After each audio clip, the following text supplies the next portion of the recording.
진주 방화 흉기 난동으로 5명을 살해한 안인득이 사전에 범행을 계획했다는 결론을 경찰이 내렸습니다. 취재기자 연결해서 수사 결과 내용 정리해 보겠습니다. 차상은 기자. 네, 전국부입니다.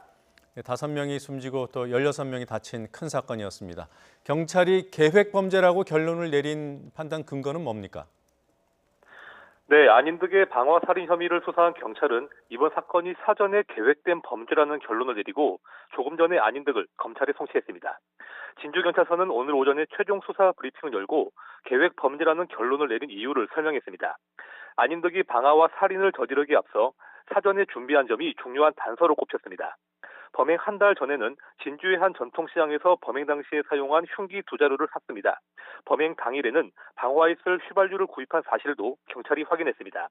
안인득은 자신의 집에 불을 지른 뒤 미리 준비한 흉기를 지니고 집 밖으로 나와 대피하는 주민들을 공격한 것으로 조사됐습니다.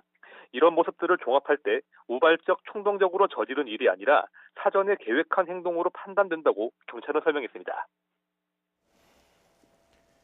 그리고 안인득의 구체적인 범행 동기에 대해서 경찰이 확인을 했는지요? 경찰은 안인득이 앓고 있는 조현병을 근거로 범행 동기를 분석해냈습니다. 범죄심리 분석관을 투입해 안인득을 면담한 결과 지난 2016년 7월을 끝으로 조현병 치료를 중단한 뒤 증세가 나빠진 걸로 조사가 됐습니다. 이후 피해 망상으로 누적된 분노가 한꺼번에 터지면서 이번 범행으로 이어졌다고 경찰은 분석했습니다.